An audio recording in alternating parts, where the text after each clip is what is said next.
જૂનાગઢની અંબાજી ગાદીનો વકરતો વિવાદ હજુ પણ વકરી રહ્યો છે। વિવાદ વચ્ચે ભૂતનાથ મંદિરની ગાદી મામલે પણ નવો વળાંક આવ્યો છે। મહંત મહેશ ગીરીએ ખોટી રીતે ભૂતનાથની ગાડી પચાવ્યાનો આક્ષેપ છે। ભૂતનાથ મંદિરના દેવલોક ગાદીપતિનું વસિયતનામું ખોલવામાં આવ્યું છે। તો વસંતગીરી બાપુના વસિયતનામામાં વારસદાર તરીકે શિવગીરી બાપુનું નામ સામે આવ્યું। મહેશગીરી અને તેના માણસોએ ધાક ધમકીથી કબજો લીધો તેમ શિવગીરી બાપુનું તેના આક્ષેપ છે। મને ભગવા ઉતારી જગ્યા છોડી દેવા માટે મજબૂર કરાયો। ઉલ્લેખનીય છે કે જૂનાગઢના અંબાજી મંદિરના મહંત તનસુખગીરી બાપુના બ્રહ્મલીન થયા બાદ અંબાજી મંદિરની ગાદીનો વિવાદ વકર્યો છે।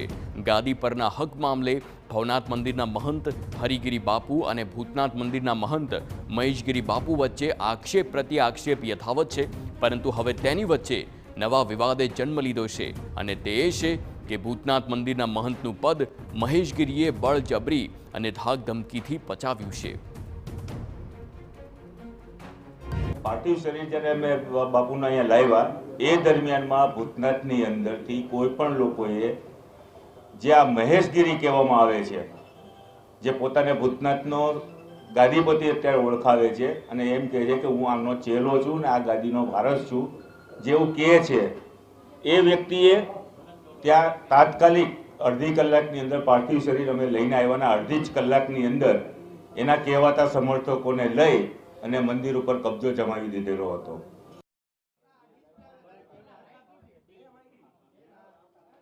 શિવગીરી બાપુનો આક્ષેપ છે કે જુલાઈ 2023માં વસંતગીરી બાપુ બ્રહ્મલીન થયા અને તે સાથે જ મહેશગીરીએ મંદિર પર કબજો જમાવી લીધો।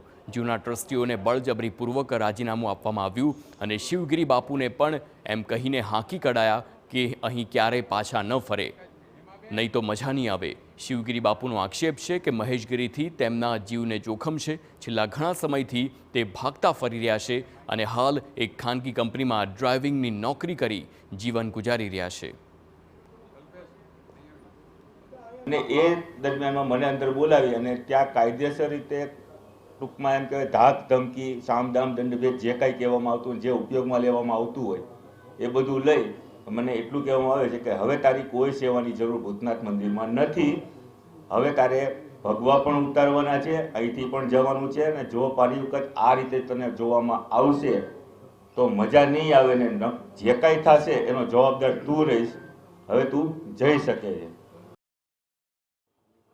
તો સમગ્ર મામલે કાયદાકીય લડત લડી રહેલા વકીલ હેમા શુક્લાએ દાવો કર્યો છે કે વસંતગીરી બાપુના ખોટા સહી સિક્કા કરી મહેશગીરીએ ભૂતનાથ મંદિર પર કબજો જમાવ્યો। તે ઘટનામાં તેઓ પકડાયા નહીં એટલે ખોટું કરવાની હિંમત આવી અને જ્યારે અંબાજીના મહંત તનસુખગીરી બાપુ રાજકોટની હોસ્પિટલમાં સારવાર હેઠળ હતા ત્યારે તેમના પણ ખોટા સહી સિક્કા મેળવી લેવાયા છે।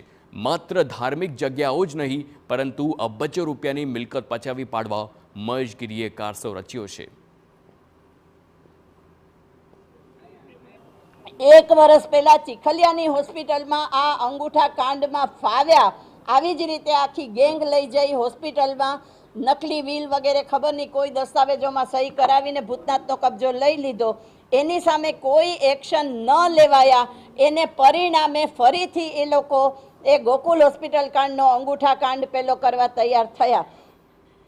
ઉલ્લેખનીય છે કે અંબાજી વિવાદના વકરતા વિવાદ વચ્ચે મહેશગીરી અને જૂનાગઢના પૂર્વ ડેપ્યુટી મેયર ગિરીશ કોટેચા વચ્ચે પણ ચકમક છરી હતી। ગિરીશ કોટેચાનું કહેવું છે કે શિવગીરી બાપુની ચાદર વિધિ તો 5 સંતોની હાજરીમાં થઈ હતી। જો મહેશગીરી પાસે સાચું વિલ હોય તો તે બતાવતા કેમ નથી? મહેશગીરીના પાપનો ઘડો હવે ભરાઈ ગયો છે। ભૂતનાથ મંદિર ગાદી વિવાદમાં નવો ખુલાસો થયો છે।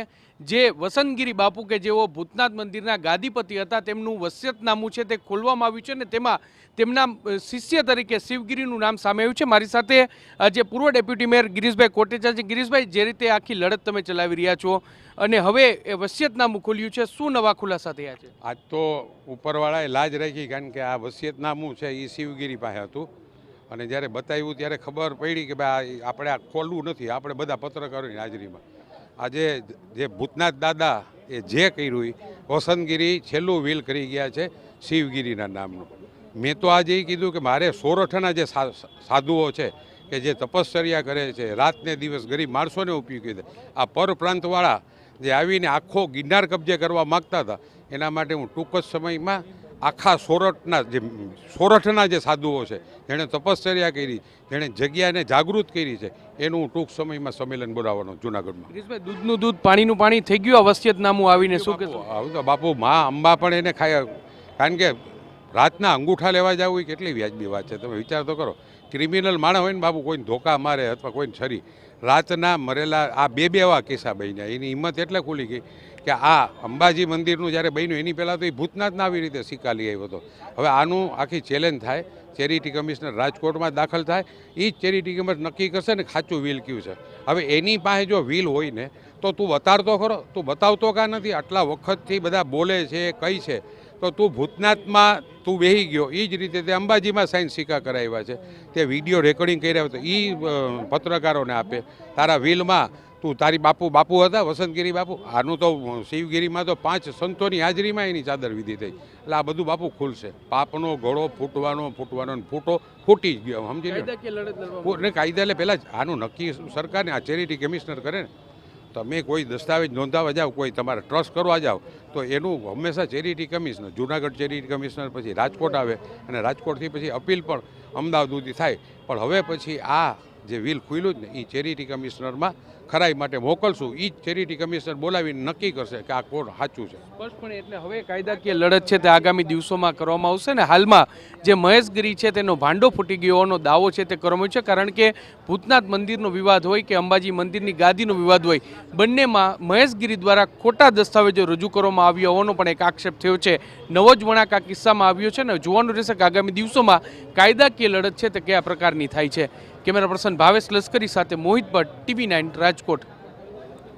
તો સમગ્ર મામલે ગિરીશ કોટેચાએ આગામી દિવસોમાં સોરઠના સંતોનું સંમેલન બોલાવીને તજવીજ હાથ ધરી છે. તેમનું કહેવું છે કે બહારથી આવેલા સાધુઓ ગિરનાર મંડળને હડપ કરવા માગે છે અને સંમેલનનો મુખ્ય હેતુ આવા સંતોનો તેને ખુલ્લા પાડવાનો છે.